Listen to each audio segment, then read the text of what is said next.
Yo. Welcome into the ChrisBeCappinn Show, man. Today is the 31st, last day of August. We have two games, so it'll be a pretty quick show. Just two games on the board for the day in the W. Hopefully, you guys were able to make some money yesterday. But to beat two games today, I actually got a couple looks that I really like. So we're going to jump into those. Yesterday, we talked about, or at least I talked about, liking the under between the Minnesota Lynx and the Connecticut Sun. It finished right at 164, so that would have been a push. I also talked about taking the Valkyries, easy winner there. Minus the 5.5, no matter what number you got, that was over before it started. And then also like the Chicago Sky, man, double-digit dog with Angel Reese is a trend that you got to keep backing. So they end up covering the 12, which is what we talked about on the show, the 10. And a half, which was the closing line. They covered that as well. The player prop I talked about was Courtney Williams over 5.5 assists. She finished with 4. So that was a loser yesterday, but I didn't play anything. Let's jump into it for today. So we got Jackson, your AI sports betting tool. Yesterday, Jackson had a split. Kayla McBride did go over her 13.5 points. I think she finished with 15. But Tina Charles went over her points and rebounds by 1. She finished right at 22. So a hook on the under at 21.5 points plus rebounds for Tina Charles. Today, Jackson likes, let's see. Rakia Jackson over her 1.5 threes. She is on the injury report listed as questionable, so take that into consideration. It is a little juiced as well. Make sure you guys can shop around, see if you find a better number, but over 1.5 threes for Rakia Jackson. Jackson talks about Jackson, saying that she's been on fire as of late from beyond the arc.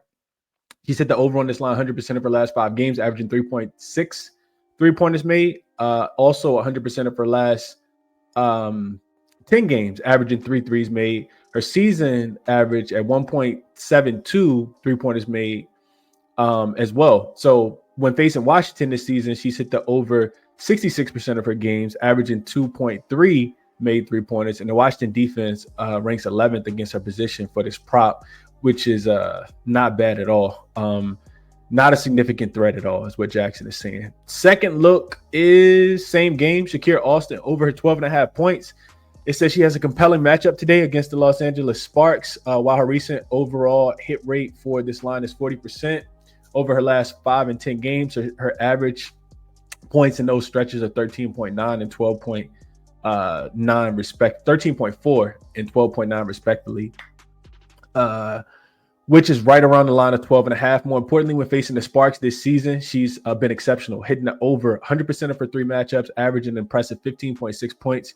The Sparks defense ranks 10th against her position, indicating a favorable matchup for Shakira Austin today that she has historically exploited. The strong head-to-head performance against the Sparks makes her a solid pick to exceed her points prop today. I can't talk. All right, so that is the look on Shakira Austin. That is the look on Rakia Jackson. Same game, 2 player props. I actually like the 2 games. The more I looked into them, the more I kind of like these 2 games, and I may end up getting there and betting them, man. Let's jump into them and talk about them. So first up, we got the Mystics. They will be on the road. They're actually getting 8.5 points. Kind of crazy to think that the Sparks are laying such a big number because the Sparks suck. And I don't think they should be laying 8.5 to anybody. And I actually see this going to 9 now. So, a lot of money coming in on the Sparks. We've seen this all season, right? Sparks land a big number, and they typically don't cover. But the Mystics have been god-awful. And on the second leg of a back-to-back in their last couple games as well. So we look at the injury report. That's where we always got to start. The Mystics, of course, can rest people. They didn't play. They did play yesterday. So we'll see who pops up on the injury report. I didn't see anybody go down in that game, so we'll see how that goes. Rakia Jackson, I mentioned this already, but she's listed as questionable. She did play in that last game when they lost to the Indiana Fever a couple nights ago.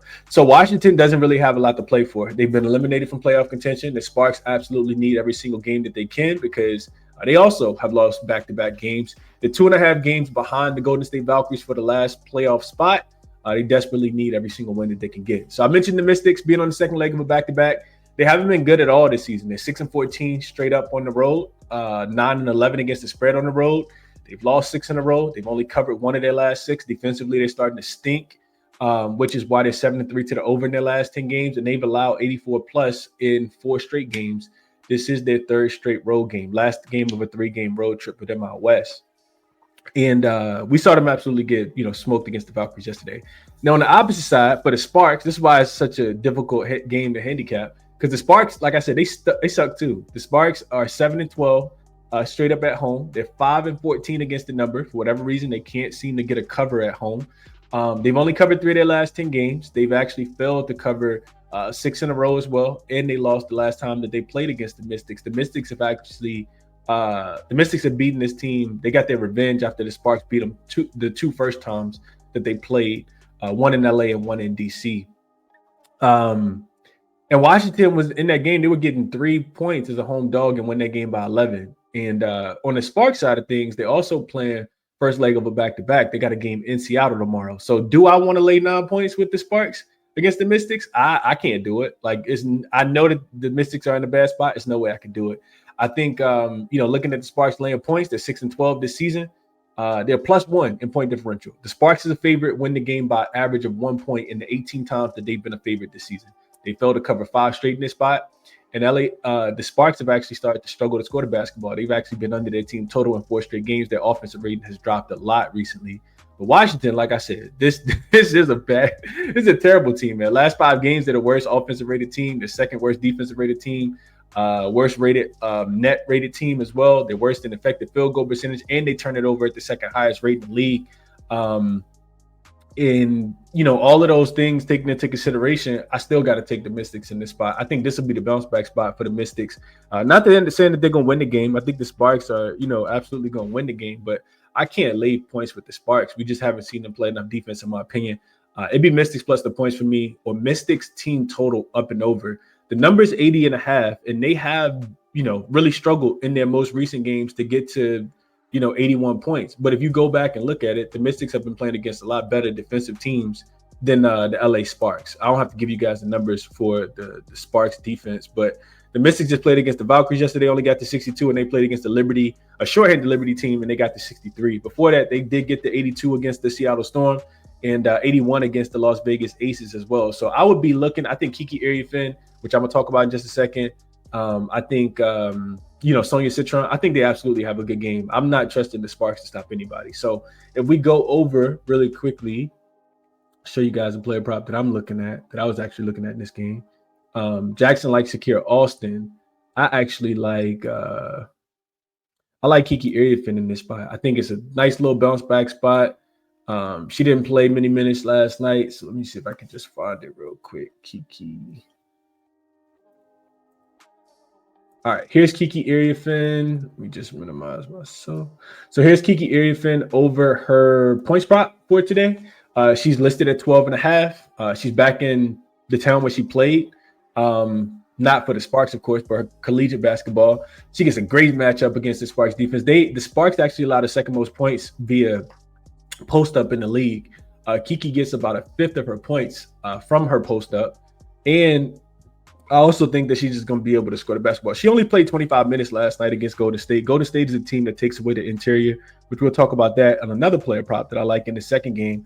But 2 of the 3 games that she's played so far this season, you can see here, she's gone up and over the numbers. She had a 13-point game and an 18-point game in the 2 most recent matchups. I like Kiki Ariafin. I think she can get to 15 or 20 in this game against a Sparks team, as you can see here, that gives up the most points per game in the WNBA. So I know the Washington Mystics have not been great recently, but I think it's 9 points with the Sparks. Absolutely not. Not for my money, as my guy Ski would say. Not for my money. So it'd be Mystics plus the points for me. It'd be Mystics team total over for me, and it would be Kiki Ariafin over her points props if I'm betting this game.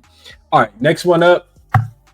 Fever and the Valkyries. Valkyries are now 2.5. You can get a 1.5, a 2, or 2.5. So this line's kind of all over the place. 2 is the consensus right now. The total is 159. So Chloe Bibby is listed as questionable for the Indiana Fever. I think she did miss the last game. Not 100% sure. Not even sure how many minutes she gets because the Fever have signed some other guards.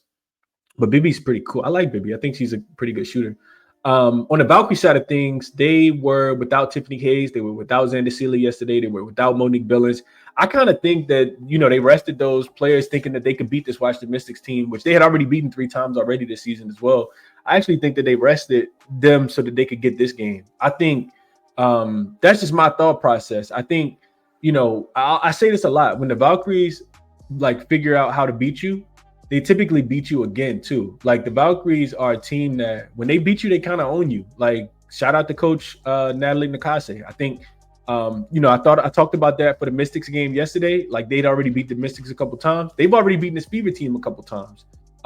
Golden State's actually 2-0 straight up and against the spread against this Valkyries team, against this Fever team this season. Once in Golden State, and that was game with Caitlin Clark, and then once in Indiana as well. So Golden State also continues to need every single game to stay comfortably ahead of the Los Angeles Sparks, who will probably win today. But the Valkyries are 2.5 games above the Sparks right now. They absolutely need this game. Not to say that the Indiana Fever don't, because they're separated between the Valkyries by only a half a game. Indy is in sixth place, but a loss in this game will absolutely start to get them closer to the bottom as well. Like I said, the Sparks only 3 games behind this Indiana Fever team as well. So we start to look at the Fever, right? It's they come off the back-to-back wins. They beat Seattle. They at home as I think it was a 4-point dog, and then they beat LA back-to-back covers, beat LA by 1.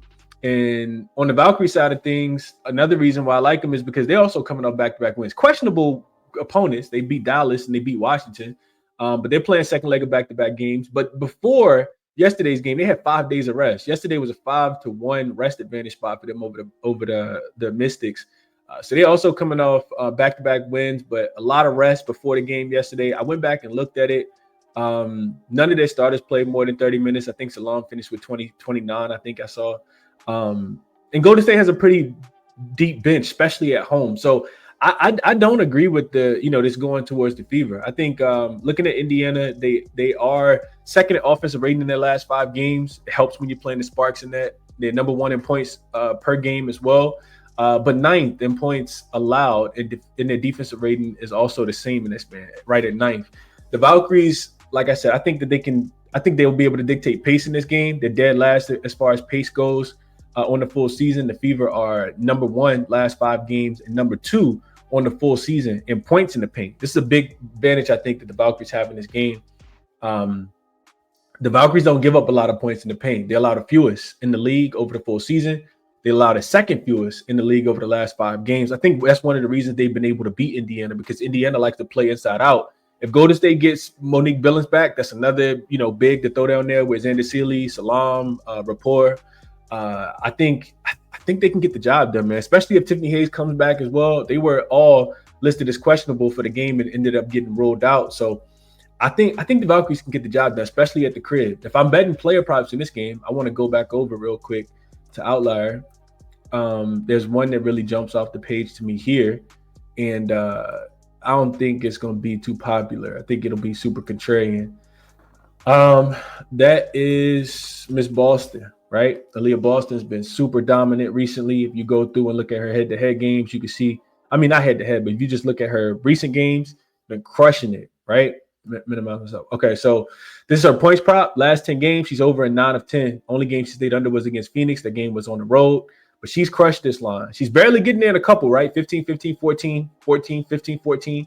She's been struggling against some teams, but the team, if we look at the head-to-head matchup, she's played against them twice. She did get to 17 in Golden State, and this was a game, of course, played with Caitlin Clark. That pick and roll action that they've run is probably the best in the WNBA. But only 6 in that next game. And I think that they will either, like Coach Natalie Nakase, in my opinion, is going to take away Aaliyah Boston, or she's going to try her best to take away Kelsey Mitchell. Like one of the two are going to happen. Kelsey Mitchell's also struggled. I think it could be Aaliyah Boston. Aaliyah Boston relies heavily on getting her points in the paint, and this Valkyrie team is not a team that gives up a ton of points in the paint. I think she absolutely struggles in this spot. Aaliyah Boston does. And like I said, I know that she's been over, a lot recently, but like I said, in the restricted area, this Valkyries team gives up the fewest points in the paint. They also give up the fewest points to the pick and roll man as well, which is where Aaliyah Boston gets about almost a fifth of her points this season. So I don't like the spot for Aaliyah Boston. I know that it's, looking at the last couple games, she's been absolutely crushing it. I think Aaliyah Boston struggles in this game. So that's my thought process on player prop. If I'm playing one, I'm absolutely betting unders. And unders are actually starting to hit again. We starting to see some unders hit. The Liberty game went under yesterday against the Mercury as well.